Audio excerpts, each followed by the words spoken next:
আরে মদন দা, অনেকদিন না তোমার মুখে কোনো গান শুনি না, আজকে একটু হয়ে যাক না গান। Yes yes Madan, very very Madan, আজকে হয়ে যাক দোস্ত একটি গান।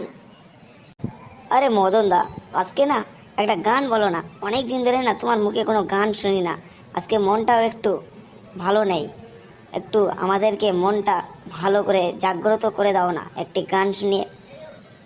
তা ঠিক আছে, তোরা যেখানে বারবার করে বলছিস তাহলে ঠিক আছে, একটা গান শুনিয়ে দেই তাহলে।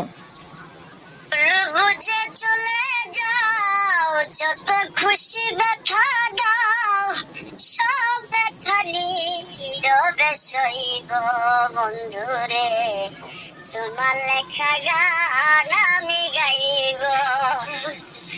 ভুল বুঝে চলে যাও, যত খুশি ব্যথা দাও, সব ব্যথা নীরবে সইব বন্ধুরে, তোমার লেখা গান আমি গাইব। মন গগনে ফুল বনে তুমি বনমালী, আমি তো সেদিন ছিলাম প্রথম গানের কলি। মন গগনে ফুল বনে তুমি বনমালী, আমি তো সেদিন ছিলাম প্রথম গানের কলি। দুটি বিনা একটি সুর, ভালোবাসা কি মধুর, তোমায় ছেড়ে যত দূরে রইব বন্ধুরে, তোমার লেখা গান আমি গাইব। ভুল বুঝে চলে যাও, যত খুশি ব্যথা দাও, সব ব্যথা নীরবে সইব। বাহ মদন দা বাহ, তোমার তো গান শুনে আমি তো পুরো ফিদা হয়ে গেলাম।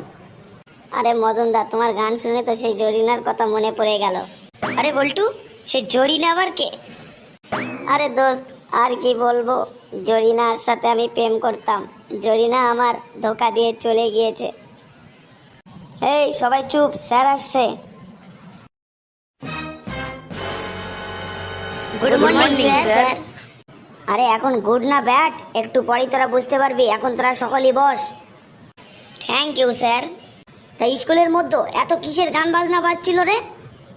আর বলবেন না স্যার, আমরা অনেক দিন থেকে কোনো গান টান শুনি না, তো তার কারণে একটু গান শুনছিলাম মদনের কাছ থেকে।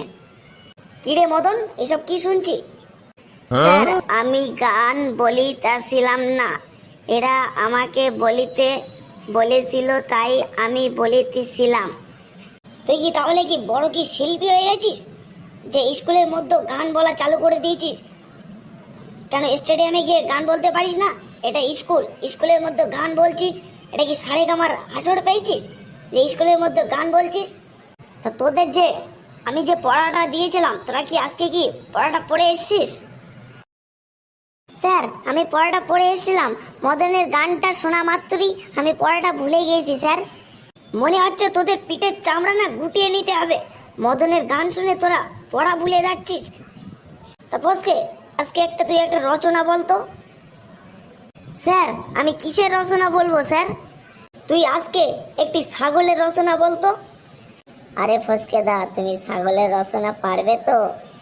আরে তোরা দেখে যা না, ছাগলের রচনা বলতে পারি কি না পারি দেখ না রে।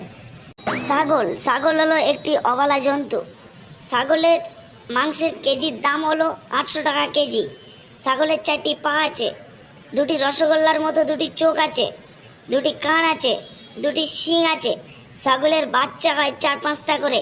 ছাগলের মাংসের দাম এত প্রচুর, তার কারণে কিছু মানুষ খেতেও পারে না টাকার অভাবে।